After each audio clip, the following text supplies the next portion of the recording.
Live from downtown St. Joseph, you're watching News Press Now.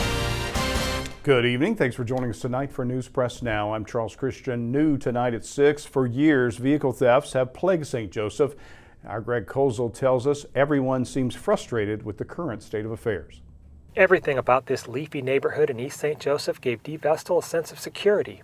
That feeling was shattered on November 16, 2022. A neighbor called to say that the garage door was wide open.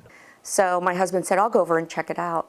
So I'm thinking no big deal. He comes over here and he called me back, and I could tell by his voice that it wasn't good. He said, it's bad. The home was ransacked and someone took the keys from a hook in the garage, driving off with the Chrysler minivan. The van and the home belonged to Vestal's mother, who had died just 1 week earlier. And it was just a nightmare.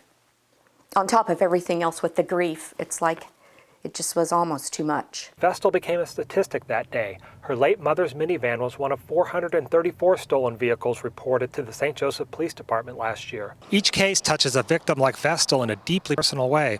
Also raises a simple question for people who want to live in a safe community. Why does St. Joseph have so many vehicle thefts? To Michelle Ritter, a detective with the St. Joseph Police Department, vehicle thefts are a low-risk crime for the person who walks down the street looking for unlocked doors on cars and trucks. Which is why I think we're having so much of it, because if I'm walking down the street and I see a car that I think I'm able to steal, but I don't know, and I pull that door handle and it's locked, and I just keep walking. Nobody saw anything. I didn't do anything. I'm not in trouble for anything.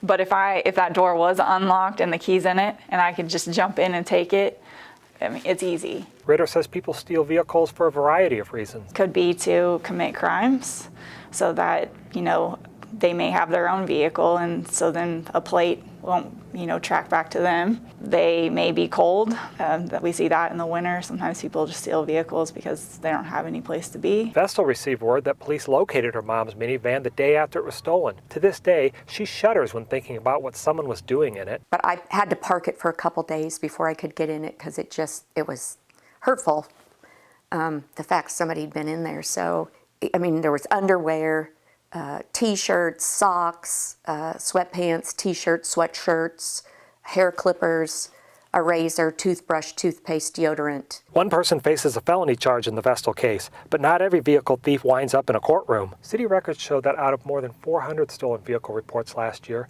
just 59 cases were submitted for prosecution. That raises the question, why are there so many more stolen vehicle reports than prosecutions? I may look at that case at the very beginning and find out that a person doesn't even own a vehicle.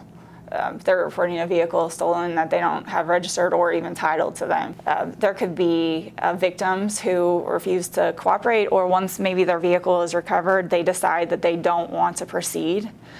We have that a lot. There were 69 vehicle theft or tampering cases in Buchanan County courts last year, plus another 18 juvenile cases. In the end, it's ultimately the defendant, the person who stole the vehicle.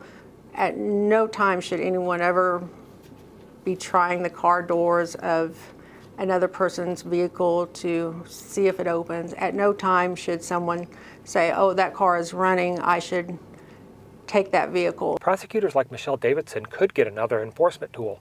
One state representative from St. Louis wants to make it a felony to pull the door handles of successive vehicles in order to gain entry. We have today is a kind of a new breed of crime, and that's gangs coming through our neighborhoods and checking doorknobs, terrorizing our neighborhoods. Looking back on her awful day, Vestal would like to see St. Joseph become a place where thieves think twice before stealing a vehicle. Sometimes it feels like if the car thieves don't really get a lot of consequence, then why wouldn't this be the place they all come to steal cars?